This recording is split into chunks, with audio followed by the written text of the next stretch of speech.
Hello दोस्तों, तो कैसे हैं आप लोग। मैं हर्ष लोधी आज आपको इलेक्ट्रिसिटी चैप्टर पार्ट 2 लेके आया हूँ। इससे पहले हमने इलेक्ट्रिसिटी चैप्टर पार्ट 1 में देखा था कि चार्ज क्या होता है, मतलब विद्युत भार क्या होता है, विद्युत प्रवाह क्या होता है, कंडक्टर या इंसुलेटर मतलब वाहक और आवाहक क्या होते हैं। तो अब हम इस चैप्टर में देखने जा रहे हैं कि पोटेंशियल एंड पोटेंशियल डिफरेंस मतलब विद्युत स्थितिमान और विद्युत स्थितिमान का तफावत क्या होता है। जैसे कि आप यहाँ डेफिनेशन के हिसाब से देख सकते हैं कि वर्क डन पर unit charge in taking charge from one point to another is known as potential difference. अगर इसको हिंदी में समझे हम तो वर्क डन मतलब हमें जो कार्य करना पड़ेगा एक पॉइंट से दूसरे पॉइंट तक विद्युत भार को ले जाने में, उसको हम पोटेंशियल डिफरेंस कहते हैं। अच्छा, तो हमें विद्युत स्थितिमान या विद्युत स्थितिमान में तफावत की जरूरत क्यों पड़ी। जैसे कि आपने पिछली बार देखा होगा कि विद्युत भार अगर एक जगह से दूसरी जगह जाता है तभी विद्युत प्रवाह उत्पन्न होता है। इसी तरह जो विद्युत स्थितिमान है वही इसको एक जगह से दूसरी जगह ले जाने में मदद करता है हमारी। अगर विद्युत स्थितिमान नहीं होगा तो हमारा विद्युत प्रवाह भी नहीं होगा और चार्ज एक दूसरी जगह से दूसरी जगह जा भी नहीं पाएगा। इसी कारण हमें विद्युत स्थितिमान की जरूरत पड़ी। जैसे हमें विद्युत प्रवाह को अगर और अच्छे तरीके से जानना है तो ये हम कंटेनर की मदद से समझ सकते हैं। जैसे कि हम यहाँ पे एक कंटेनर 1 और कंटेनर 2 है, इस पर समान लेवल तक पानी भरा हुआ है। तो अगर ये समान लेवल तक पानी भरा हुआ तो क्या आप बताएंगे इसमें से इसमें पानी जा पाएगा या फिर इसमें से इसमें पानी जा पाएगा? नहीं, क्योंकि इन दोनों की समान ऊर्जा है। वहीं अगर यहाँ देखें तो यहाँ पे जो कंटेनर 1 है वो थोड़े नीचे है और कंटेनर 2 है वो थोड़े ऊपर है। तो इसमें कंटेनर 2 में स्थिति ऊर्जा आ जाएगी। आपने शायद स्थिति ऊर्जा के बारे में पढ़ा हो, तो इसमें स्थिति ऊर्जा आ जाएगी क्योंकि ये थोड़े हाइट पे है। तो जैसे ही स्थिति ऊर्जा इसमें आ गई तो इसमें जो पानी का बहाव है वो ऊपर से नीचे की तरफ बढ़ जाएगा। इसी तरह पोटेंशियल भी काम करता है या विद्युत स्थितिमान भी काम करता है। जैसे ही एक पॉइंट ज्यादा ऊर्जा वाला हो जाता है और दूसरा कम, तो वो ज्यादा ऊर्जा से कम ऊर्जा की तरफ आने लगता है।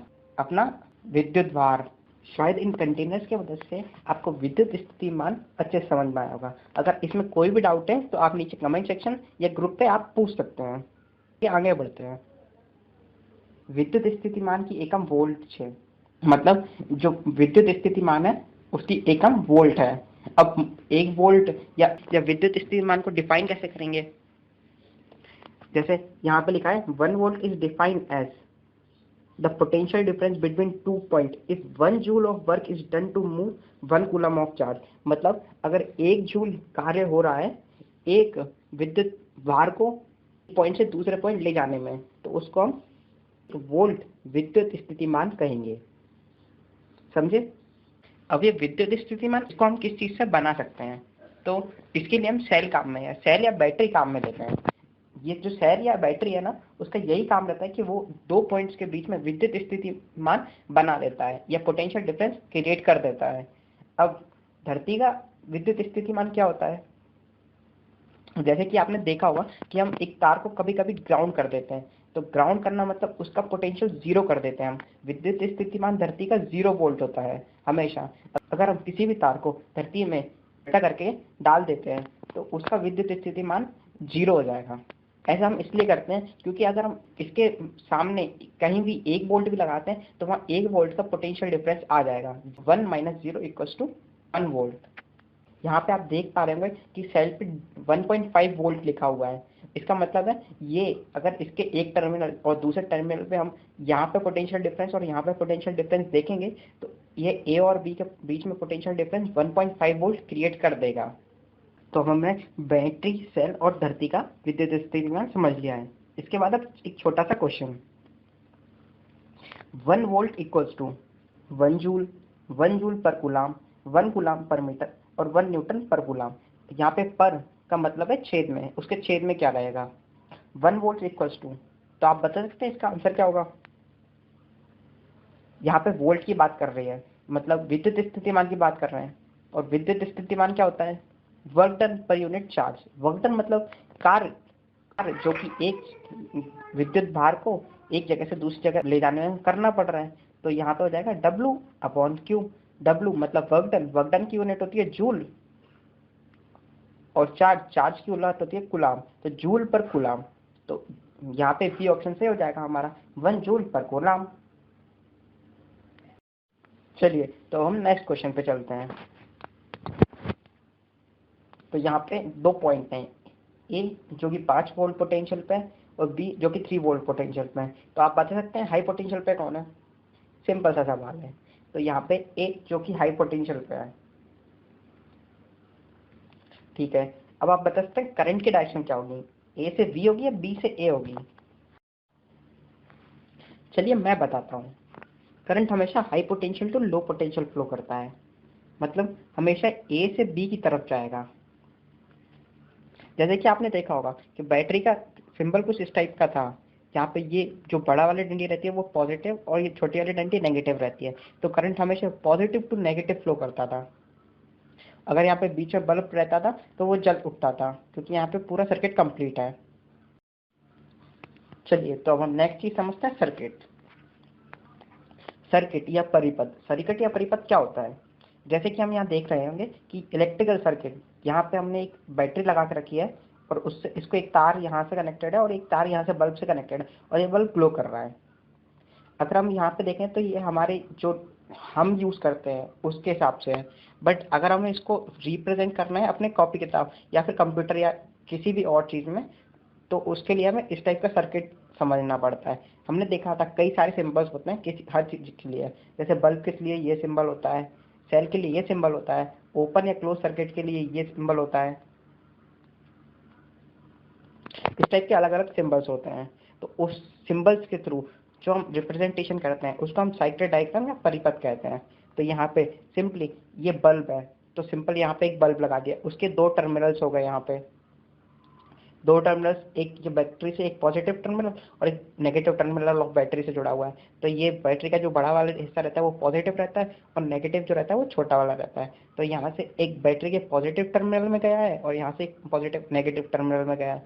तो ये जो सर्किट बन रहा है ये पूरा सर्किट को हम सर्किट ये बोलते हैं या परिपथ बोलते हैं। समझ में आया आपका सर्किट क्या होता है? अगर इसमें कुछ भी डाउट हो तो आप नीचे कमेंट सेक्शन में पूछ सकते हैं। चलिए तो आगे बढ़ते हैं। अब हमारा नेक्स्ट टॉपिक है रेजिस्टेंस या अवरोध। जैसे कि नाम से समझ में आता है कि अवरोध, कि किसी चीज का विरोध करने वाला। तो ये करंट का फ्लो का विरोध करता है। रेजिस्टेंस या अवरोध जो रहता है ना वो करंट के फ्लो को कंट्रोल करता है। जैसे कि अगर रेजिस्टेंस ज्यादा रहेगा तो जो वस्तु है जिसमें से करंट फ्लो कर रहा है उसमें से कम करंट फ्लो करेगा, और अगर रेजिस्टेंस कम है तो जो धातु है उसमें से ज्यादा करंट फ्लो करेगा। ये हम आगे देखेंगे कि ऐसा क्यों होता है। यहाँ पे जो ये सिंबल दिख रहा है कुछ ऐसा, वो रेजिस्टेंस का सिंबल रहता है। सर्किट या परिपथ में यहाँ पे देखिए ये बैटरी लगी जिसका ये पॉजिटिव टर्मिनल है और ये नेगेटिव टर्मिनल है। ये की लगी है जिसमें स्विच रहता है, ऑन ऑफ कर सकते हैं, और ये अमीटर है जिससे हमें करंट की रीडिंग पता पड़ती है। तो इस टाइप का कुछ हम एक्सपेरिमेंट परफॉर्म करते हैं जिससे हमें अलग अलग रेजिस्टेंस लगा के अलग अलग करंट की वैल्यू निकालनी पड़ती है, जिससे हमें उस जो रेजिस्टेंस रहता है उसकी वैल्यू पता पड़ती रहती है। रेजिस्टेंस को R से डिनोट करते हैं और इसकी जो एकम रहती है वो ओम्स रहती है। चलिए अब हम देखते हैं कि अवरोध किन किन चीजों पे डिपेंड करता है। यहाँ पे लिखा है कि it is directly proportional to length of conductor, मतलब जितनी ज्यादा लंबाई रहेगी वाहक की उतना ज्यादा उसका रेजिस्टेंस रहेगा। जैसे अगर L लंबाई का एक वाहक है और उसका R रेजिस्टेंस है, तो अगर उसकी लेंथ बढ़ा दी जाए, 2 गुना कर दी जाए, तो उसका रेजिस्टेंस भी 2 गुना हो जाएगा। और यहाँ पे दूसरा पॉइंट है inversely proportional to area of cross section, मतलब जैसे जैसे अपन वायर की मोटाई बढ़ाते जाएंगे वैसे वैसे उसका रेजिस्टेंस कम होता जाएगा। जैसे ए एरिया के वायर का रेजिस्टेंस अगर आर है और अगर हमने उसका एरिया डबल कर दिया, 2a कर दिया, तो उसका रेजिस्टेंस जो रहेगा वो आधा हो जाएगा, R/2 हो जाएगा। ये बहुत इंपॉर्टेंट कंसेप्ट है, ये बहुत सारे एग्जाम्स में आता है, खासकर ये एनटीएससी में इसका के बहुत सारे क्वेश्चन पूछे जाते हैं, तो आप इसको अच्छे से समझ लें। नेक्स्ट पॉइंट है कि टेम्परेचर पर डिपेंड करता है, डायरेक्टली प्रोपोर्शनल रहता है। जैसे जैसे हम टेम्परेचर बढ़ाते हैं वैसे वैसे रेजिस्टेंस बढ़ता है। या आप हायर क्लासेस में देखोगे कि रेजिस्टेंस टेम्परेचर पर कैसे डिपेंड करता है और क्यों होता है। बस अभी आपको ये याद रखना है कि ये डायरेक्टली प्रोपोर्शनल है टेम्परेचर के। चौथा पॉइंट है depends on nature of material, मतलब जिस मटेरियल का वो होगा उसके हिसाब से उसका रेजिस्टेंस रहेगा। जैसे कि कॉपर का रेजिस्टेंस कम रहता है और लोहे या तांबे का रेजिस्टेंस ज्यादा रहता है। और उसको हम जो प्रॉपर्टी रहती है एक मटेरियल की, रेजिस्टिविटी या प्रतिरोधकता। चलिए हम रेजिस्टिविटी या प्रतिरोधकता को समझते हैं। रेजिस्टिविटी रहती है जो वो एक धातु की प्रॉपर्टी रहती है, इसकी एकम रहती है ओम्स मीटर। रेजिस्टिविटी जो रहती है वो मेटल की वो 10 to the power -8 to 10 to the power -6 तक वेरी करती है। और जो इंसुलेटर रहता है जिससे बिजली नहीं बह सकती उसकी रेजिस्टिविटी बहुत हाई होती है, 10 to the power 12 से 10 to the power 17 तक के बीच में वेरी करती है।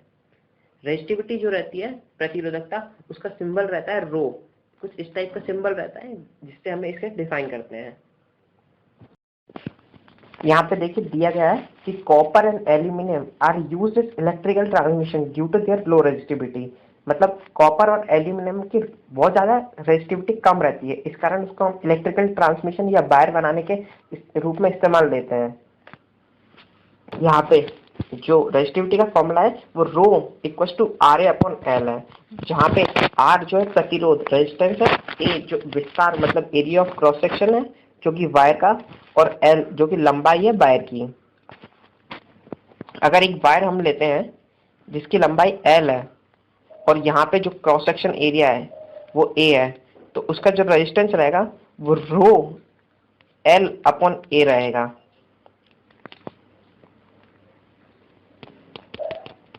हमें हर मटेरियल की रेजिस्टिविटी पता होती है, ये एक्सपेरिमेंट से जांची जाती है। हम उसकी लंबाई और क्रॉस सेक्शन एरिया से उसका रेजिस्टेंस निकाल सकते हैं। ये फॉर्मूला आपको याद कर लेना है, यह फॉर्मूला भी बहुत इंपॉर्टेंट फॉर्मूला है, इसके ऊपर भी बहुत सारे क्वेश्चन बनते हैं। चलिए अब हम इस फॉर्मूले के ऊपर एक क्वेश्चन करते हैं। If the length of wire is half, मतलब जो लंबाई है वायर की अगर उसे हम आधी कर दिया जाए और जो क्रॉस सेक्शन एरिया है जो विस्तार है उसको हम डबल कर दिया जाए, जैसे कि लिखा है यहाँ पे लेंथ को हमने हाफ कर दिया, मतलब L को हमने L/2 कर दिया, और जो क्रॉस सेक्शन एरिया है मान लो पहले A था और उसको हमने A/2 कर दिया, नहीं डबल कर दिया, 2A कर दिया। Then what would be the resistance of wire. अब हमें पहले अगर रेजिस्टेंस R था तो अब नया वाला रेजिस्टेंस फाइंड करना है। चलिए अब हम इसका सॉल्यूशन देखते हैं। जो R1 है वो पहले वाला रेजिस्टेंस है, L2 जो है वो बाद वाला लेंथ है, तो बाद वाली लेंथ जो है वो पहली वाली L1 के हाफ हो गई, तो L2 is equal to L1/2। R2 जो है वो हमें फाइंड करना है, बाद वाला रेजिस्टेंस। और जो एरिया है बाद वाला वो डबल है किसके, पहले वाले एरिया के, तो A2 जो बाद वाला एरिया है वो पहले वाले के मतलब A1 के डबल है, ठीक है। तो जो रेजिस्टेंस का फॉर्मूला है R equal to rho L by A, उसमें अगर हम पहली वाली वैल्यू रखते हैं ये LAR, तो जो एक्सप्रेशन बनेगा रो L1 A1 और R1, ठीक है। और अगर हम R2 जो कि बाद वाला रेजिस्टेंस है उसमें अगर ये वाली नई वैल्यू रखते हैं जिसे हमने कर दिया है, तो रो L1/2 इंटू 2 इंटू A1, तो जो हमारा होल एक्सप्रेशन आता है वो R2 equal to 1/4 row L1/A1 आ जाता है। और अगर हम और भी आगे देखते हैं तो R2 equal to row L1/A1 into 1/4 हो जाता है। और जो रो L1/A1 है वो यहाँ पे आप देख रहे होंगे R के बराबर है, मतलब R1 के बराबर है, तो R2 equal to R1 into 1/4 हो जाएगा। तो जो R1 है वो 4 इंटू R2 हो जाएगा। इससे हमें समझ में आता है कि जो हमारा बाद का रेजिस्टेंस है वो 1/4 टाइम हो गया है, मतलब 1/4 हो गया है पहले वाले रेजिस्टेंस के। तो इससे हमारा रेजिस्टेंस तो कम हो गया है, तो ये तो हमारे लिए अच्छी बात है क्योंकि हमारा करंट फ्लो अच्छे से करेगा। तो हमने हमारी लंबाई को अगर आधा कर दिया और अगर हमारा क्रॉस सेक्शन एरिया डबल कर दिया तो हमने हमारे रेजिस्टेंस को 1/4 टाइम कर दिया। चलिए आगे बढ़ते हैं। ओम्स लॉ, ओम्स का नियम। ओम्स एक बहुत फेमस साइंटिस्ट है जिसने हमें ये लॉ दिया और ये हमारे इलेक्ट्रिक सेक्टर में बहुत ज्यादा इस्तेमाल आता है। तो चलिए देखते हैं। The potential difference between 2 points is directly proportional to the current provided temperature is constant। मतलब जो विद्युत स्थिति मान है वो जो उस में विद्युत प्रवाह हो रहा है उसके डायरेक्टली प्रोपोर्शनल होता है, उसका तापमान कांस्टेंट है। इसको अगर मैथमेटिकल देखा जाए तो V प्रोपोर्शनल टू I, मतलब जो वोल्टेज रहता है वो करंट के प्रोपोर्शनल रहता है, ना कि करंट वोल्टेज के प्रोपोर्शनल रहता है। तो इसको आप ध्यान से समझे कि V प्रोपोर्शनल टू I होता है, और अगर हम प्रोपोर्शनलिटी का साइन हटाते हैं तो V equal to I R हो जाता है, और जहाँ पे ये R जो रहता है वो एक कांस्टेंट रहता है। हमने पहले समझ चुके हैं कि R क्या होता है, अवरोध, रेजिस्टेंस। तो चलिए अब हम इस पे एक क्वेश्चन करते हैं। If 0.6 ampere current flow through a resistor, मतलब 0.6 एम्पियर विद्युत प्रवाह हो रहा है एक अवरोध में, and the voltage of 2 point of the register is 12 volt, और जो अवरोध के दो बिंदुओं के बीच में 12 वोल्ट का विद्युत स्थिति मान है, तो उसका रेजिस्टेंस की मतलब अवरोध की वैल्यू बताइए। तो अब हमें पता है कि V equal to I R होता है। तो अब हमें पता है V equal to I R होता है। V हमें पता है, V इक्वल टू 12 वोल्ट दे रखा है यहाँ पे, और करंट मतलब I की वैल्यू दे रखी है 0.6 एम्पियर। तो अगर हम 0.6 एम्पियर यहाँ डाल देते हैं, 12 वोल्ट यहाँ डाल देते हैं, तो R की वैल्यू फाइंड कर सकते हैं। यहाँ पे हमारे सॉल्यूशन है, here current is 0.6 ampere, potential difference विद्युत स्थिति मान है जो 12 वोल्ट है, current V equal to I R. तो यहाँ पे हमें R चाहिए तो I को यहाँ ले गए, तो V बाय आई हो जाएगा 12 बाई 0.6, तो R क्या आ गया 20 ओम। चलिए नेक्स्ट क्वेश्चन पे चलते हैं। Resistance of an electric ion is 50 ओम, मतलब एक प्रेस का जो अवरोध है वो 50 ओम है, और उसमें से 4.2 एम्पियर का करंट बह रहा है। तो उसका वोल्टेज मतलब विद्युत स्थिति मान हमें निकालना है। यहाँ पे देखिए R इक्वल टू 50 ओम और I equal to 4.2 ohm, V equal to I R direct लग जाएगा। I की वैल्यू पता है, R की वैल्यू पता है, हमें वोल्टेज निकल आएगा। तो I क्या है 4.2 और R क्या है 50 ओम, तो हम जब गुणा कर देंगे उनका तो 210 ओम हमें वोल्टेज मिल जाएगा। तो अब हमारा नेक्स्ट टॉपिक आता है कॉम्बिनेशन ऑफ रेजिस्टर्स, अवरोध में संयोजन। तो यहाँ पे दो तरह के संयोजन होते हैं या कॉम्बिनेशन होते हैं, रेजिस्टर इन सीरीज जिसको हम गुजराती में श्रेणी अवरोध कहते हैं, और रेजिस्टर इन पैरेलल जिसको हम गुजराती में समांतर अवरोध कहते हैं।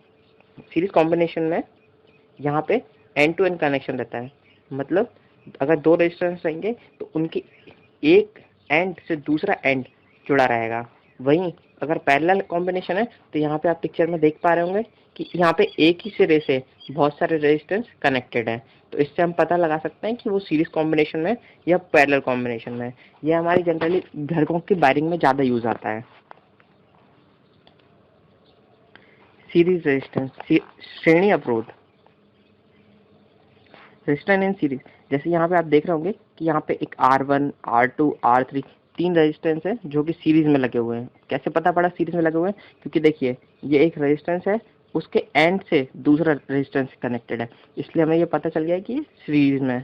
ठीक है, अगर यहाँ हम सर्किट में V वोल्ट की बैटरी लगा रहे हैं और सर्किट में I करंट फ्लो कर रहा है या विद्युत प्रवाह कर रहा है, तो अगर रेजिस्टेंस R1 पे वोल्टेज V1 मान लेते हैं हम, R2 पे V2 मान लेते हैं और R3 पे V3 वोल्टेज आ रहा है, ये वोल्टेज कैसे पता लगाएंगे? ये वोल्टेज हम वोल्ट मीटर पैरेलल में लगा के उन रेजिस्टेंस के अक्रॉस पता लगाएंगे। तो हमें पता चल गया कि इन तीनों के बीच में R1 के यहाँ V1 वोल्टेज है, R2 के यहाँ V2 वोल्टेज है और R3 के यहाँ V3 वोल्टेज है। तो उसके आगे हम देखते हैं कि अब जो वोल्टेज रहेगा V1, V2, V3 वो तीनों के सम के बराबर V वोल्ट रहेगा। यहाँ पे ये जो इक्वेशन पहली है V1, V2, V3 equal to V। अब यहाँ पहले अगर यहाँ पूरे सर्किट में देखा जाए तो V equal to I R होना चाहिए, और अगर इसके लिए देखा जाए तो V1 equal to I R one होना चाहिए, क्योंकि यहाँ पे करंट तो तीनों में सेम ही रहेगा। और V2 जो रहेगा वो IR2 हो जाएगा, और V3 जो रहेगा वो IR3 हो जाएगा। बट हमने पहले इक्वेशन से देखा है कि V equal to V1, V2, V3, तो हम यहाँ पे इसमें रख देंगे तीनों की value. IR is equal to IR1 plus IR2 plus IR3। तो हमारा जो आई से आई कॉमन लेके कैंसिल हो जाएगा, तो हमारा इक्विवेलेंट जो सीरीज में इक्विवेलेंट रहता है उसका फॉर्मूला आ जाएगा R=R1+R2+R3। अगर हमारे 3 रेजिस्टेंस सीरीज में दिए गए हैं तो उनका इक्विवेलेंट मतलब हमें इन तीनों को हटा के कोई एक ऐसा रेजिस्टेंस लगाना है जिससे इस तीनों की वैल्यू शो हो।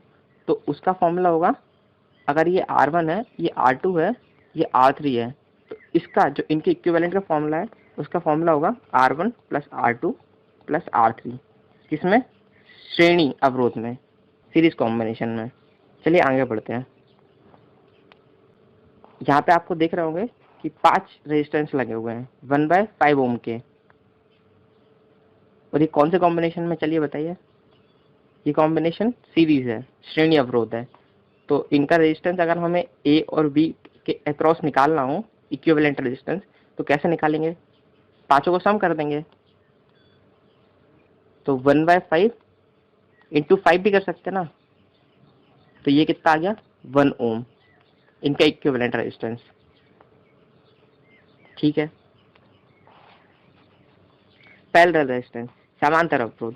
अब समांतर अवरोध हम देख चुके हैं कि यहाँ पे एक ही एंड से तीनों रेजिस्टेंस या जितने भी रेजिस्टेंस है वो सारे कनेक्टेड रहते हैं, तो उसको हम पैरेलल रेजिस्टेंस कहते हैं। यहाँ पे आप देखेंगे कि अगर मैं यहाँ से पोटेंशियल देता हूँ इनके अक्रॉस, तो ये जो पोटेंशियल रहता है वो तीनों में सेम हो जाएगा, बट करंट जो रहेगा ना वो डिफरेंट रहेगा। जैसे अगर मैं यहाँ से आई करंट देता हूँ तो I1 यहाँ पे चला जाएगा, I2 यहाँ पे चला जाएगा, I3 यहाँ पे चला जाएगा। ये देखने वाली बात है कि सीरीज कॉम्बिनेशन में करंट सेम रहता है, पोटेंशियल डिफरेंस जो रहता है वो डिफरेंट रहता है। मतलब विद्युत प्रवाह जो रहता है वो समांतर रहता है और विद्युत स्थितिमान अलग अलग रहता है। वहीं समांतर अवरोध में विद्युत स्थितिमान समान रहता है और विद्युत प्रवाह अलग अलग रहता है। तो यहाँ पे देखा हमने करंट जो रहेगा वो आई टोटल जो रहेगा वो I1+I2+I3 के बराबर रहता है, और जो I1 रहेगा वो V/R1 रहेगा, क्योंकि वोल्टेज सेम है और ये जो रेजिस्टेंस है उसका वो R1 है। मान लीजिए ये R1 है, ये R2 है, ये R3 है। तो आई टोटल जो रहेगा वो I1+I2+I3 रहेगा, और I1 को हम क्या लिख सकते हैं? V/R1। I2 को क्या लिख सकते हैं? V/R2। और I3 को क्या लिख सकते हैं? V/R3। अगर हमने इसमें से V कॉमन ले लिया तो V इंटू 1/R1+1/R2+1/I3। तो जो हमारा इक्विवेलेंट रेजिस्टेंस आया पैरेलल कॉम्बिनेशन में वो आया 1/R1+1/R2+1/R3। मतलब कि अगर 3 रेजिस्टेंस पैरेलल में लगे हुए हैं और हमें उनका इक्विवेलेंट निकालना है, तो हमें उसका फॉर्मूला रहेगा 1/R1+1/R2+1/R3 equals to 1/R equivalent. इसको बहुत ध्यान रखना, ये बहुत इंपॉर्टेंट कंसेप्ट है, आगे बहुत काम में आएगा। Advantage of parallel combination over series combination. श्रेणी मिश्रण पर समांतर मिश्रण फायदा। मतलब कि हमारा जो श्रेणी मिश्रण है, मतलब जो हमारा पैरेलल कॉम्बिनेशन है वो सीरीज कॉम्बिनेशन से बेहतर है। ऐसा क्यों? If one component fails in series combination, then complete circuit is broken। मतलब अगर सीरीज कॉम्बिनेशन में अगर एक भी कंपोनेंट फेल हो जाता है, मतलब जैसे जल जाता है, तो सारे कंपोनेंट जिसके आगे लगे हैं वो सारे जल जाएंगे। वहीं पैरेलल कॉम्बिनेशन में अगर एक भी कंपोनेंट फेल हो जाता है तो उससे बाकियों पे फर्क नहीं पड़ता, वो वैसे के वैसे चलते रहते हैं। यहाँ पे देखिए कि यहाँ पे बहुत सारे बल्ब दिख रहे होंगे आपको, ये सीरीज कॉम्बिनेशन है, सीरीज, और ये पैरेलल है। यहाँ पे आप देख रहे होंगे कि अगर सीरीज कॉम्बिनेशन में यहाँ पे अगर वायर टूट गया है या फिर ये बल्ब फ्यूज हो गया है, तो ये सारे बल्ब आगे के नहीं जलेंगे क्योंकि सर्किट ब्रेक हो गया है। वहीं अगर पैरेलल कॉम्बिनेशन में ये फ्यूज हो जाता है यहाँ से वायर ब्रेक हो जाता है, तो बाकी सारे सेम वोल्टेज से जलते रहेंगे। इसलिए पैरेलल कॉम्बिनेशन सही होता है सीरीज कॉम्बिनेशन के ऊपर, और हम घरों में जनरली पैरेलल कॉम्बिनेशन ही यूज करते हैं। Heating effect of electric current, विद्युत प्रवाही तापीय असर। अब जब हम किसी भी वायर से इलेक्ट्रिसिटी या विद्युत प्रवाह करते हैं तो उसमें से हीट उत्पन्न होती है। तो जो पोटेंशियल डिफरेंस रहता है ना, वो फ्लो ऑफ इलेक्ट्रॉन को कैरी करवाता है। तो जो फ्लो ऑफ इलेक्ट्रॉन रहते हैं अगर वो किसी भी रेजिस्टेंस से गुजरते हैं तो वहाँ पे हीट प्रोड्यूस कर देते हैं। अगर यहाँ से देखिए इलेक्ट्रॉन ऐसे जाएंगे पॉजिटिव टू नेगेटिव, तो यहाँ से जैसे रेजिस्टेंस से निकलेंगे तो वो रेजिस्टेंस गर्म होने लगेगा। हम heating effect of electric current के सिद्धांत से बहुत सारे ऐसे उपकरण हैं जिससे हम फायदा लेते हैं। जैसे एक इलेक्ट्रिक प्रेस ही हो गई, जिसमें हम खूब एक रेजिस्टेंस लगाते हैं और उसमें सर्किट से इलेक्ट्रिक फ्लो कराते हैं, तो जो प्रेस रहती है वो गर्म हो जाती है और हम उससे अपने कपड़े इस्त्री कर लेते हैं। हेयर ड्रायर हुआ, जिसमें हम heating effect of electric current का उपयोग रहते हैं। ओवन हुआ, और अलग अलग चीज़ें जिसमें हम heating effect of electric current का उपयोग लेते हैं। यहाँ पे सर जेम्स जूल, जो एक साइंटिस्ट थे, जिनने जूल्स लॉ ऑफ हीटिंग दिया था, जिसमें हमें पता पड़ता है कि हीट का करंट के साथ रिलेशन क्या रहता है। तो यहाँ पे इन्होंने बहुत सारे एक्सपेरिमेंट परफॉर्म करे, तो इनको पता पड़ा कि जो हीट का करंट के साथ रिलेशन रहता है वो H=I² RT रहता है। मतलब करंट के स्क्वायर के प्रोपोर्शनल रहता है, अवरोध पे प्रोपोर्शनल रहता है और टाइम पे प्रोपोर्शनल रहता है। H=I² RT, H is directly proportional to I²। जितना ज़्यादा करंट उसमें बहेगा उसका उतनी ज़्यादा उसमें हीट बहेगी, जितना ज़्यादा उसका प्रतिरोध होगा उतनी ज़्यादा उसमें हीट रहेगी, और जितने समय के लिए हम उसमें करंट बहाएंगे उतनी ज़्यादा उसमें हीट उत्पन्न होगी।